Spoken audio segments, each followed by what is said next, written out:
Jay Shear. Jay Shear. Jay Shear. Jay Shear Business Consultant. Jay Shear. Jay Shear Business Consulting.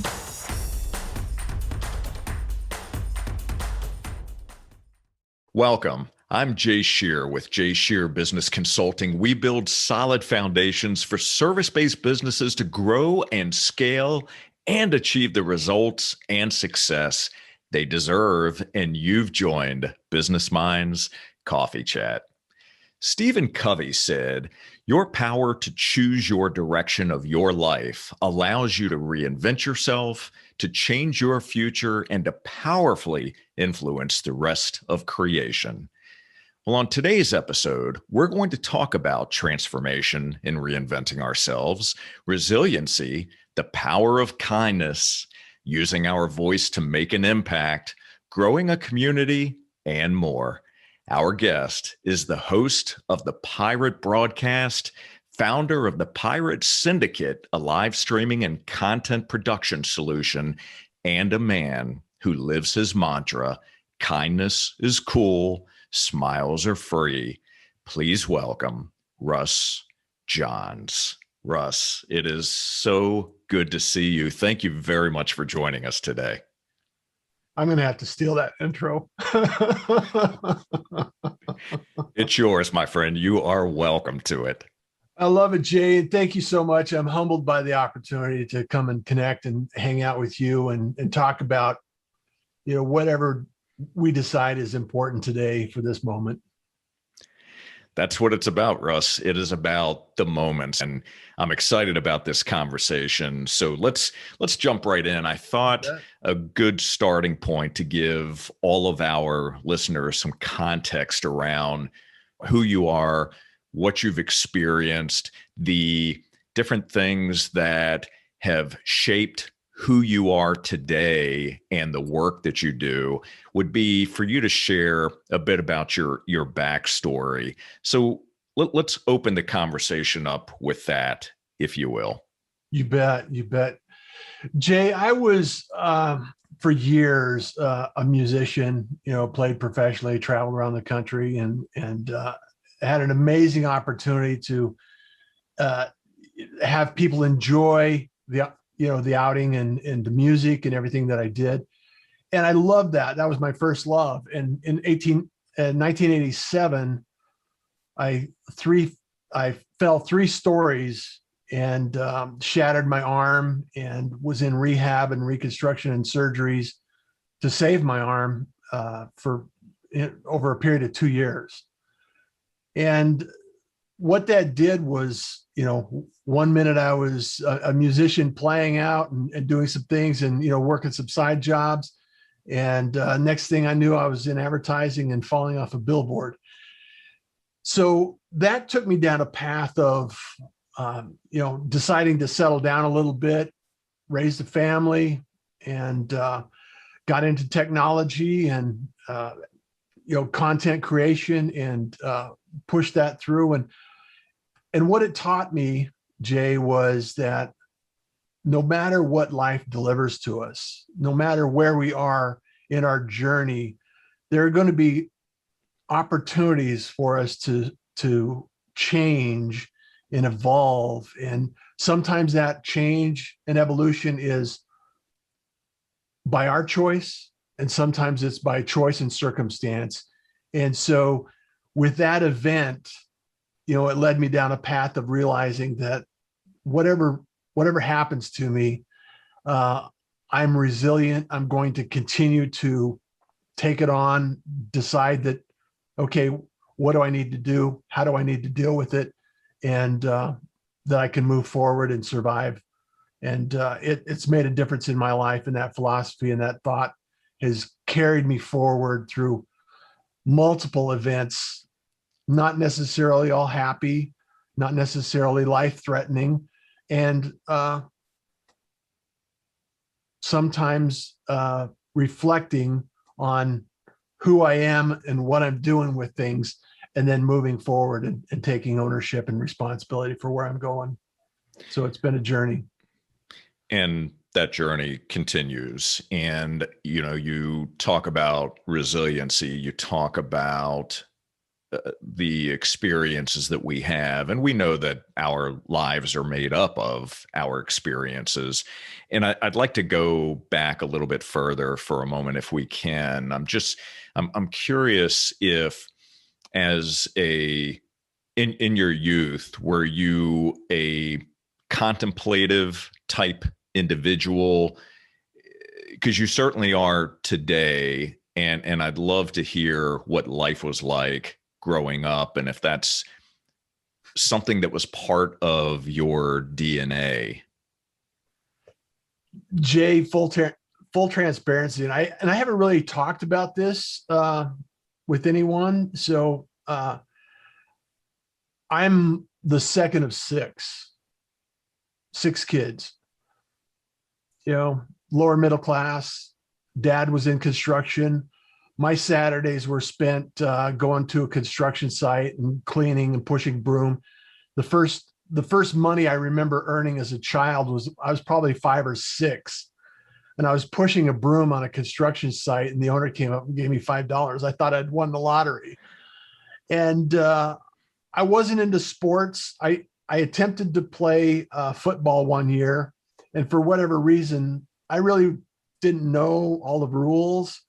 And the coach just had me run laps for the whole season. So it's like, I wasn't sure why. I never knew why. And also, Jay, I have a brother that's mentally disabled.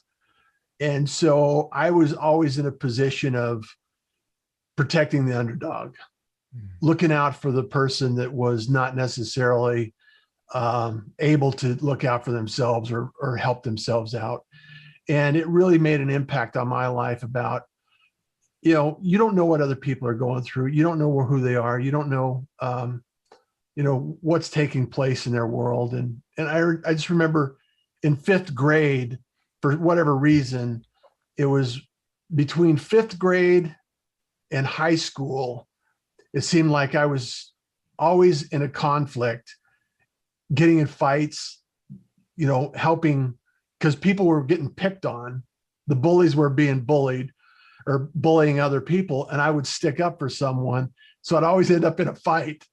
And it wasn't until high school that that ended. And so it was just a matter of building that foundation of conflict and knowing that people need to be aware that, you don't need to bully people. You don't need to pick on them. You don't need to, discourage anyone about what's going on in their world, because, we all got our own stuff. So take care of your own stuff. Absolutely. Did you feel early on that you had a voice in matters, that you had a voice in determining what your future state was going to look like, a voice in making decisions relative to your direction in life? Absolutely. Absolutely. I knew early on that I was always curious. I was one of those individuals that wanted to tinker, wanted to put things together, and that led me to drumming. I started playing drums when I was 11, and I knew that was my thing. That was, the opportunity to go out and have people enjoy music and creating something out of nothing was something that I really aspired to and continue to aspire to, and, bring some joy to the world. And so I knew then that was the direction I wanted to head and the direction I was going to take. And there was also this piece that, you had to be responsible, and you had to go to school, and you had to get a job and be, some contribution to society. And so I went through a number of different activities, and I continued my music career. And there for years I played professionally. I had a successful music career, and it was, I mean, you can't imagine, Jay, what it's like to go skiing in the day, drive off the mountain, change your your clothes, go play in a club and have a great time every night, get paid for it. And I was like, it was a great life. I loved it. And when that ended, I had to make a decision to have a pity party or say, okay, well, what else can I do?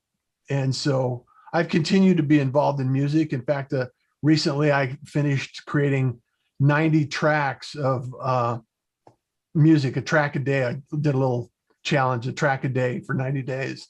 Wow. And so my point of this is saying that we all have a decision that we have to make when challenges impact our lives. And we have a choice to be responsible and take ownership of what our circumstance happens to be at that moment. And I'm not by any stretch of the imagination saying I know all the answers and I have all the the answers, and I'm far from perfect in many areas of my life. However, I did have a choice. I do have a choice, and I will continue to make choices and move forward and help more people out and make an impact and make it matter. Absolutely. And you're doing exactly that. So when you had this accident where you fell from the billboard, during the recovery, working through the psychological challenges, knowing that at least your music career, your drumming career, touring was not going to be something that was going to continue for you. Mm-hmm. Did you have mentors? Did you have others that were around you, that were your support network, your tribe, if you will, that were helping you process what was happening in your life and helping you be able to see that there was a great life in front of you? Absolutely. And I think it's so important that people realize this, that you don't know where your gifts are going to arrive from. You don't know who will deliver them. However, if you look at life as a positive journey and an opportunity to do something, people will show up in your world. And I became good friends with both of my doctors, both my surgeons. And one, unfortunately, had an accident and was tragically killed in an airplane accident during my 2-year in the process. And my main surgeon, my hand surgeon that took a lot of, had to do tendon transfers and everything, because what happened is I got really bad staph infection. I got infection. I got compartment syndrome where I lost a lot of tissue in my arm. I got all these complications kept happening. And every time they would go into surgery, they'd say, well, we might have to take your arm. It's like, okay, do what you got to do to, I need to be here. I got plans, I got things to do. And so I became really good friends with my physician, Dr. Nye. And we got him into horses. We helped him learn how to ride horses, and because I had horses at the time, my wife was a huge advocate for horses, and I think we had 8 or 10 horses at the time. And through that whole journey, Jay, I actually ended up, even though I was on workers' comp, and we found a way to purchase this piece of property. It's 10 acres right outside of Portland, and I can't believe that it's a beautiful piece of property, and somehow we found a way to make it happen and have a place to live. And it was just nothing more than a shanty at the time. And then when I came back to work, through all the mentoring that Dr. Nye did, and other people encouraging us, and people just building us up and helping us out, we produced some great stuff. And I had 2 boys, raised 2 boys there, and it was a great life. And but having people in your world is absolutely critical and important. So much like you and I, we're putting out information and encouraging others to do well and helping other people along. Well, we're going to certainly talk more about building community and surrounding yourself with people who not only can support you, but those that challenge you, that challenge your beliefs, that help you grow as an individual. And you clearly have experienced that yourself. Now, you continued, let's keep the thread going here. You continued working for the company that you were involved in, the communications company, for a period of time. And if my memory serves correctly, that company was eventually acquired by Clear Channel. Yeah. So how long were you with that company, and did you stay through the transition to Clear Channel, or was that the time that you moved into a different direction? Jay, the backstory is that I worked for the Ackerley Group for 15 years. I started out in the field, fell off the sign, became the safety director when I came back, wrote fall protection programs because I had experience. and then somehow through a turn of events, I trained other people in safety, and I got involved in technology. So I started in the technology field and migrating when computers were coming on board around 92, 93, and built up their technology environments and worked my way up. And I was working for, then I got into telecommunications and designing phone systems and communication systems for the radio and television broadcasting system solutions. And then I became the director of communications for all of their telecommunications infrastructure for the organization. That included the Sonics, the radio stations, the television stations, the outdoor industry, and all the advertising arms, Key Arena. And one of the things that I was really proud of is that we actually had moved from Portland up to the Seattle market and purchased 30 acres out on the peninsula where I raised my family. And because of the commute and because of the stress and everything in the work-life balance wasn't really in balance, when Clear Channel purchased the Ackerley Group in 2002, around that time, I just decided I'm not going to commute. I'm not going to work in it. I'm not going to do the same thing. I'm going to get out of it. I was really attached to the job, Jay. I was really attached. It was part of my identity. And so I was really a lost soul. And that whole process ended up in our divorce. I got a divorce after 18 years and 15 years of work history and 18 years of marriage. And it kind of abruptly ended at that point in time. And so I took a year off and took a sabbatical and rediscovered who I was and what I was doing and how I wanted to live my life and where I wanted to be and how I wanted to live. And it was hard time. It was hard time. I got to the point where I was suicidal. I was depressed. I was always fatigued. I was living on about 3 or 4 hours of sleep a night. And I was trying to run a farm and a family and a work and career and travel. And I was always on the road and doing things. And it was a challenging part of my life. And then when Clear Channel came in, it was like, hey, we don't need you. You're gone, disposable. And it was about that abrupt. It's like, okay, you don't need any of my help? Nope, we got it covered. Bye. And well, you mentioned something, Russ, about identifying yourself with the job, and I can relate to that.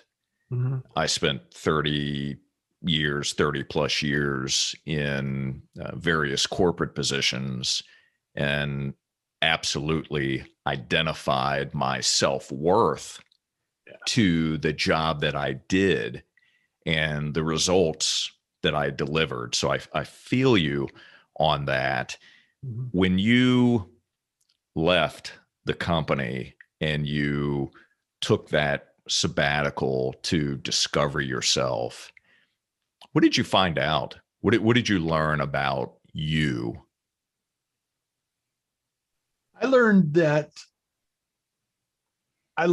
there's value in who I am. I learned that there was value in what I knew and understood.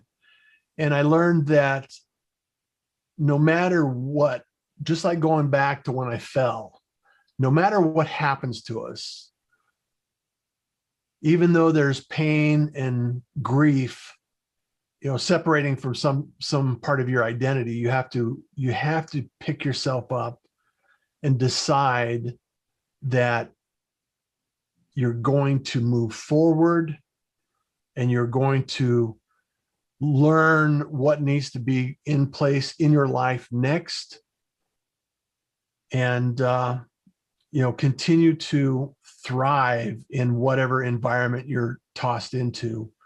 And that was really, I did a lot of journaling. I threw my bikes on the rack in my car, went camping. I traveled around. I took my boys on like a 6,000 mile bike trip, and really spent some time reflecting on things. And the end result, Jay, was we all have a gift.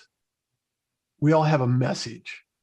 We all have an opportunity to do something greater than the sum of our parts. We have an opportunity to share some of our story and be able to produce at least hope for someone along their journey as well. To that point, for those that are listening, that are experiencing some challenges in their life, challenges perhaps in their business, what piece of advice would you impart on them based on your own experiences, your own travels, the work that you've done on yourself? What would you share with someone who's sitting across from you right now, experiencing a difficult time? Well, the first thing that goes into mind is for myself, and I don't know where everybody else is. One of the emotions that you have a tendency to go through, or I had a tendency to go through, was I just want to feel sorry for myself for a minute. It's like, and the shorter you can make that happen, the quicker you can get past it, the better off you're going to be. And then remind yourself that we're living in an age right now where you and I are talking across multiple states. We're on different sides of the country.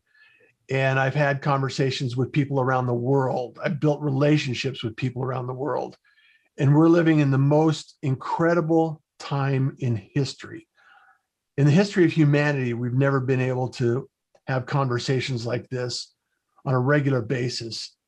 And a lot of people discovered that through the last 18 months of living around the planet, that even though there are challenges, even though there are things that we may not be able to control, what we can control and what we need to think about is do what you can with what you have where you are.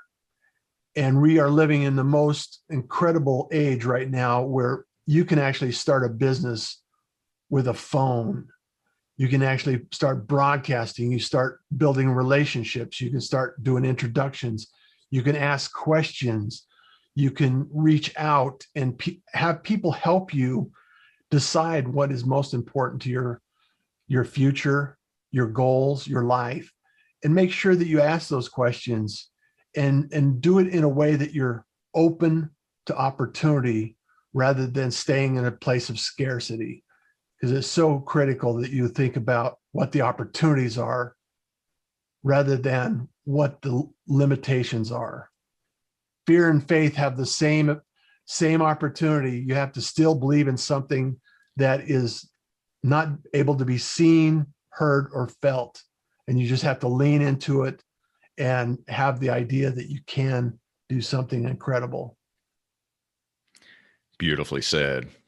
Thank you for sharing.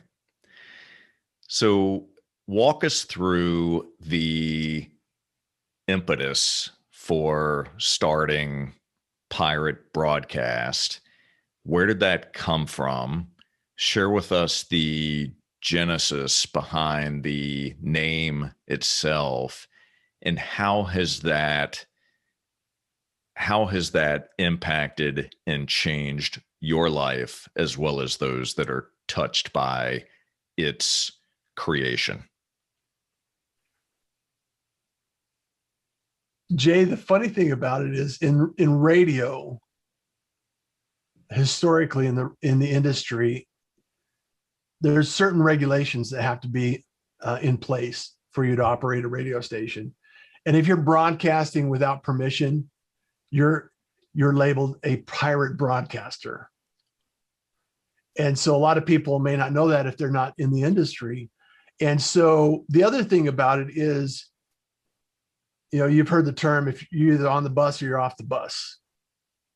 Well, on a pirate ship, you're kind of like, everybody has to work together in order for it to work together, right? It's like you're all going on the same place. There's no on the bus or off the bus without some serious, serious outcomes. And so I thought about putting this together and saying there's a certain group of people, certain thought process that people have that you have to figure out that you can do something, stay positive, support each other, have a little empathy, a little compassion for other people. And so with the broadcasting idea and the thought that you don't need permission, you can become a pirate broadcaster all your own. And this is something I've taught for years, that it's you are the media. You now have the power and authority. And I've taught podcasting for years. I've taught live streaming, and I continue to support business owners and companies that want to pursue content creation. And so the Pirate Broadcast was a spin-off of the radio station, and also the idea that we can all work together to get to a different place. And as a ship does, we're going to adjust our sails, we're going to move along through the water, we're going to do what we need to do in order to accomplish our goals together. And there's a lot of power in our ability to have high tide raise all boats mentality, where we can work together, because there's abundance everywhere. And you don't need to say it's mine, not yours. You can say, hey, let's win-win on this process and make sure that we're all working together for everybody's success. Love that. Now, you do a live stream 5 days a week, Monday through Friday. And for those that may not be in the podcasting space in terms of creation, but enjoy listening, there's a lot of work involved in creating the content, all of the work that happens in the background, the connecting with the guests, the show prep, the production, the everything that goes into creating this. And you're doing this 5 times a week. So did you start doing it 5 times a week? And why did you make that decision to go that route? Clearly it was intentional. So what was the why behind that? Because I'm crazy, Jay. I'm insane. It comes back to my music career. For a period of 4 years, I played almost every single night.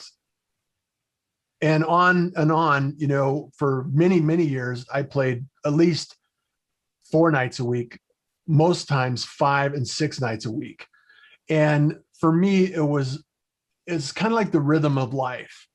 I could get up in the morning, take a deep breath, have a little gratitude, and then fire up the mic and the camera and say, I'm going to talk to somebody interesting today.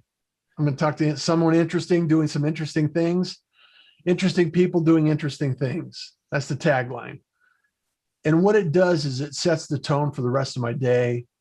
And I'm not normally a morning person, even though I have been, you know, pursuing starting my day off in the morning. It's like my natural rhythms between, 8 o'clock and 2 a.m. It's like, okay. So I shift this because I want to start with gratitude. I want to be able to set the tone for the day, make sure that I'm productive. I can share a little bit of positive information with somebody that needs it, and just continue to pursue the opportunity to grow and expand the idea that kindness is cool and smiles are free. And that's the whole story. And it's just and the reason I started out with 5 days a week was because of that rhythm. I just, it's a rhythm, and I'm not going to say that it's easy. However, daily activity, I think we underestimate how much we can actually accomplish in a year. And there's a lot of production that goes into it. And I don't do it alone. Tracy, my producer, helps tremendously. And, I'm booked all the way into, I got, I think, 3 or 4 days in August left that aren't booked.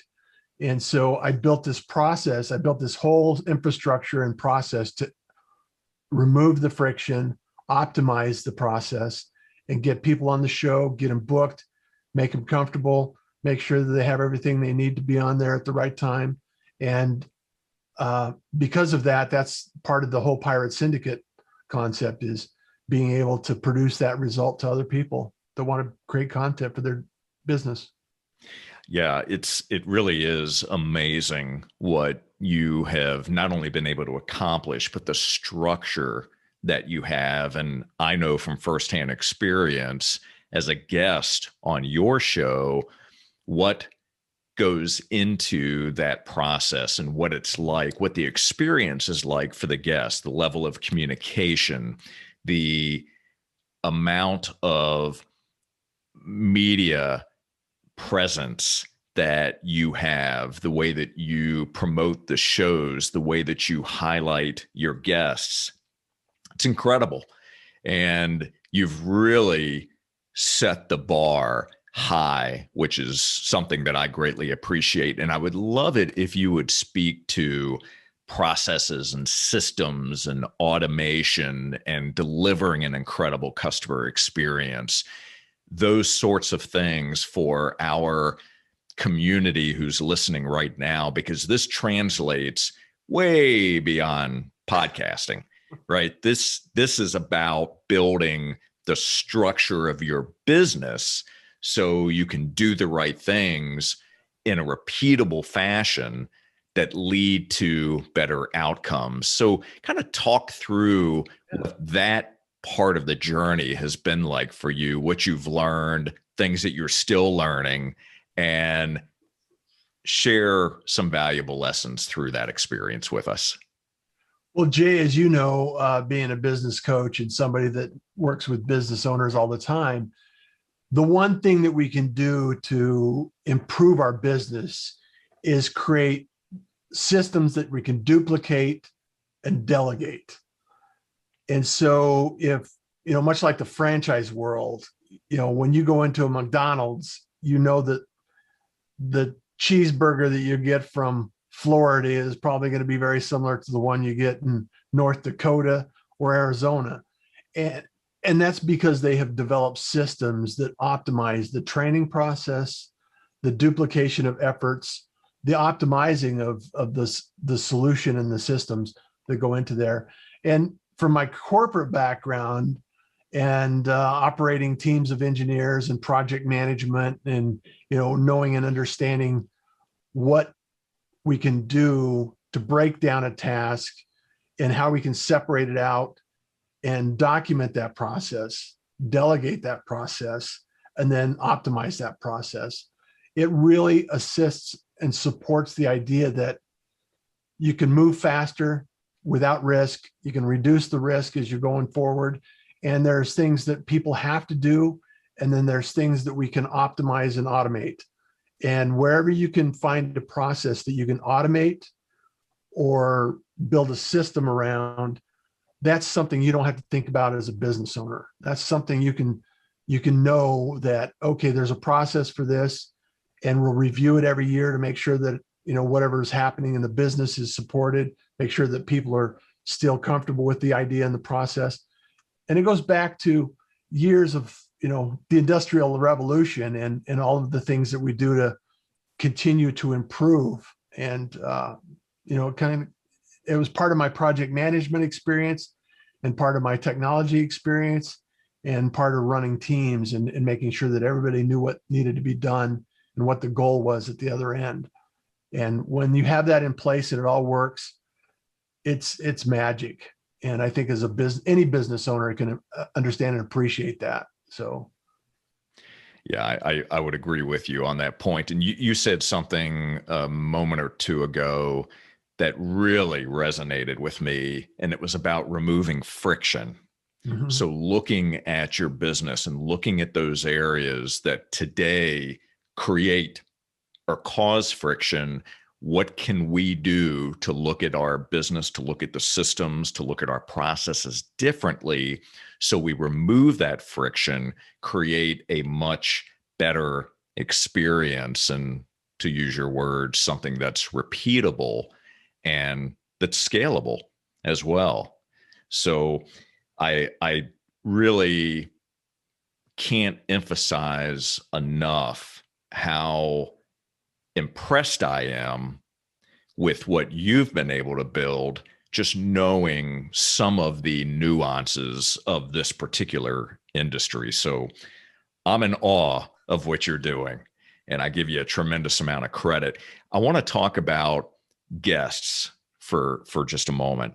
You bet. What type of guests do you have on your show, and who do you tend to attract most into your world?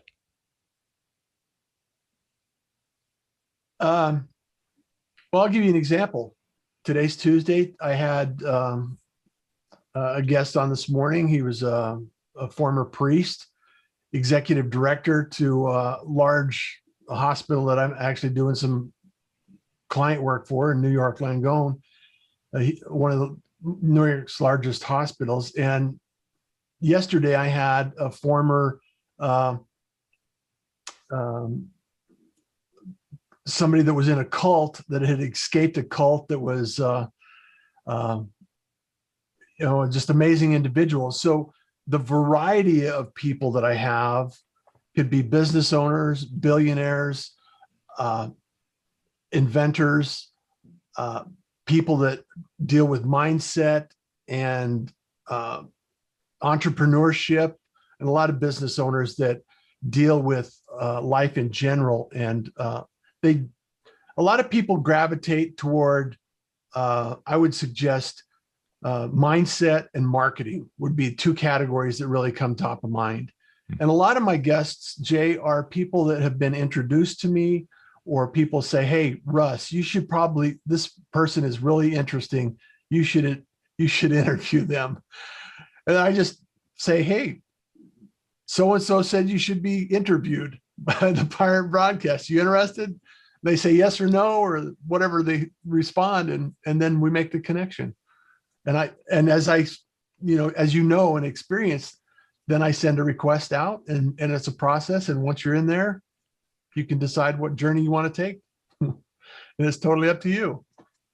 So I don't have to think about it. It's like, I love it. I think what you've created really is magical, and it's a great experience. And I know that not only the experience of scheduling what happens before being on the show, but what happens afterwards as well is an incredible experience, and one that you have worked very hard to build and put the right pieces and parts into practice. And I would just again encourage everyone that's listening right now to look at your own business, to look at your own processes and systems, and look at how you can deliver the absolute best customer experience possible for anyone that you engage with in your business, from the moment that someone picks up the phone to call your business, to schedule an appointment, to the way that you show up, to the way that you engage after the fact,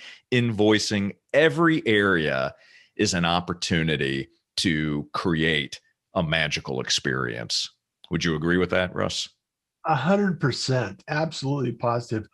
In fact, I'm on LinkedIn.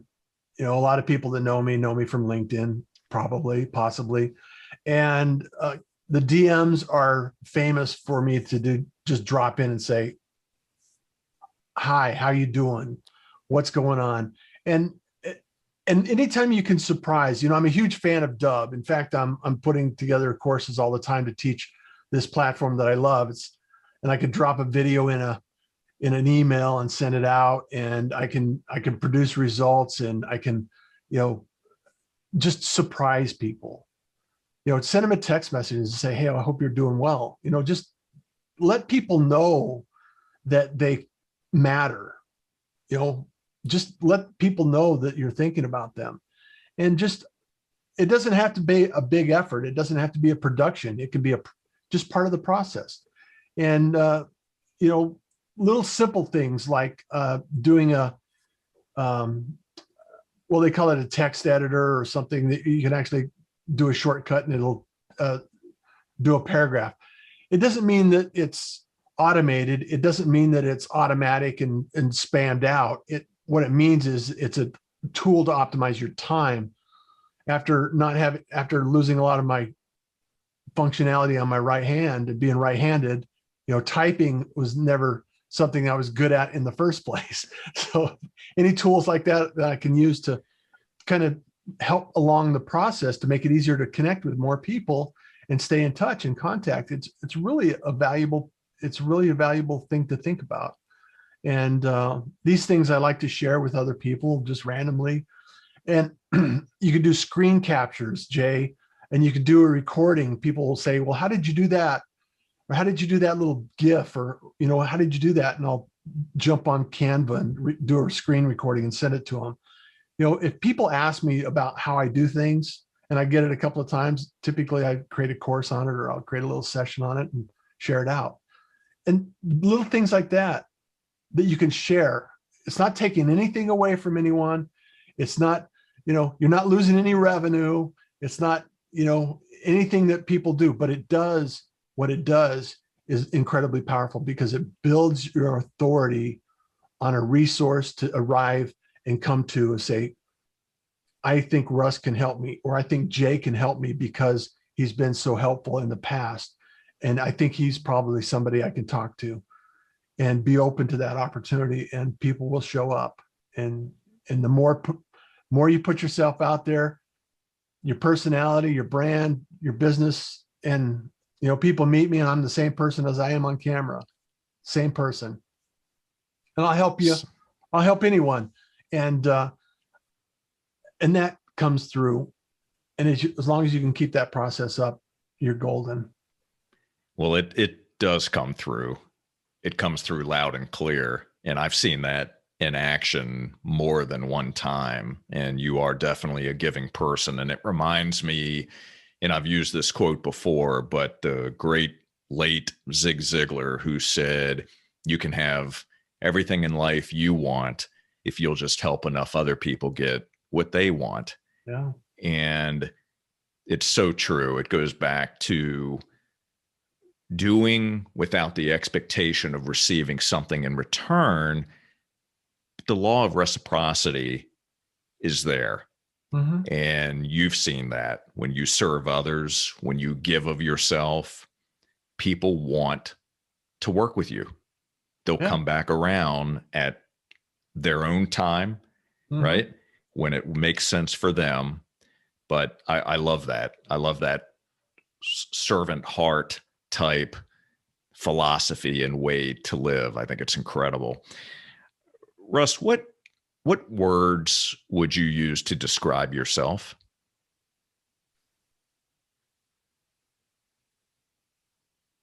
Wow, Jay, what words would I use? Um, I, I would like to um, allow people. I'm a curious creator, creative, um, thoughtful, empathy, um, supportive, a friend. Few of those words. Wonderful. And based on the conversation that we've had today and what you've shared, what would surprise us to learn about you?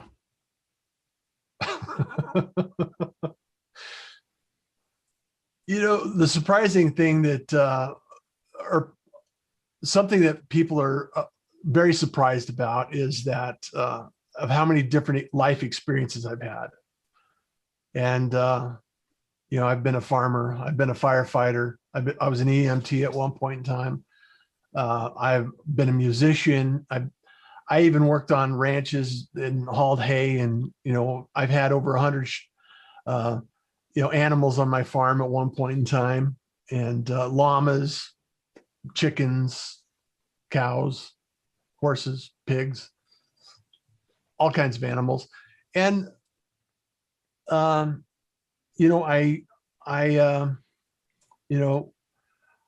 moved to Houston, had another corporate event, and another thing that really struck a chord in my life that made a huge impact was losing my son to suicide.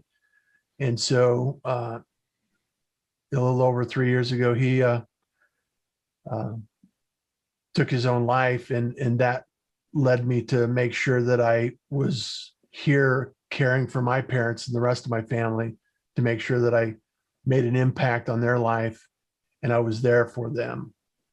And lost dad a year ago, and so it's really important for me to let people know that I care, that they are loved, they are thought about. And even if I may not talk to them every day, it's not that I'm not available, and it's that I am here for you. I am here to help the community. I'm here to help others around me and be supportive and be a contributor, and share that positive energy with you and the rest of the universe. Well, thank you for sharing. You have an incredible, incredible outlook.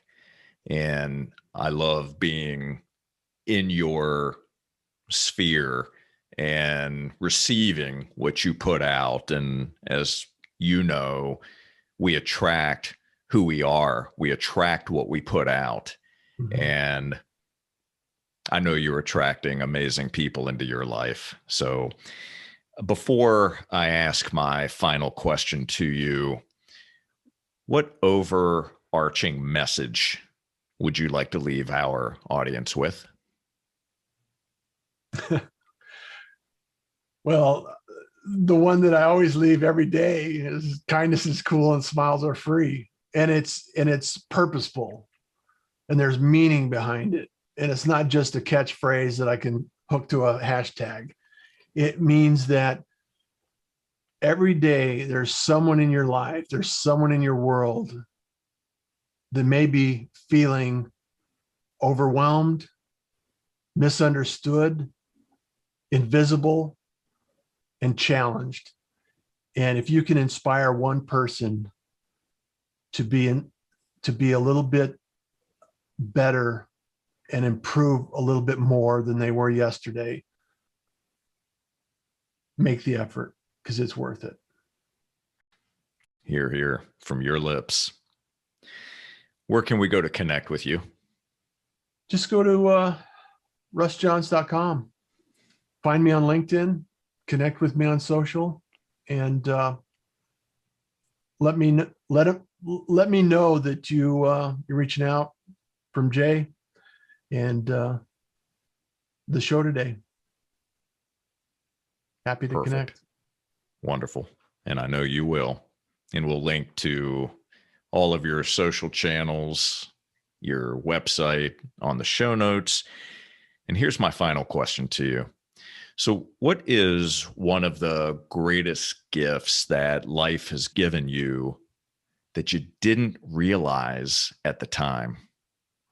I would say, and thank you for asking that question. That's a brilliant question, Jay. And I really want to thank you for the opportunity to be here and share this information, because I think it's incredibly important, especially in these days and ages. And one of the things that I think would be a lesson, an impact in my world that I may not have realized it at the time, and it's taken me years to kind of think back and look back on it and really feel that it made a difference in my world, was the ability to be resilient. And it's really important that you know that no matter what you're going through right now, hold on to hope, hold on to the adventure that you haven't yet found, and know and understand that if you're resilient and you can continue to ask questions, do things that you haven't done, learn things that you haven't known, and help somebody else, resiliency will arrive, because it's really difficult to be down when you're helping someone up. Brilliant. Russ, I want to thank you. Thank you so much for sharing with us on Business Minds Coffee Chat today. As I mentioned at the beginning, I'm grateful, and I appreciate you sharing of your knowledge and your wisdom, being open, being candid with us, and helping us become better at all that we do in this world. So thank you. Thank you, Jay. I'm honored to be here. And if there's somebody that found value in it, we've met our goal. Absolutely. And for all of you, thank you so very much for watching and listening. And please take a moment to subscribe, rate, and leave us a review. Let us know one or two key takeaways that resonated with you in this episode. And to enjoy more episodes and to learn how Jay Shear Business Consulting can help your business build a solid foundation and achieve better results and greater success, all you need to do is visit jayshearbusinessconsulting.com. And until next time, keep learning and growing. Get plugged into the Pirate Broadcast, and we'll see you on the next Business Minds Coffee Chat. Take care. Jay Shear. Jay Shear. Jay Shear. Jay Shear. Business Consultant. Jay Shear Business Consulting.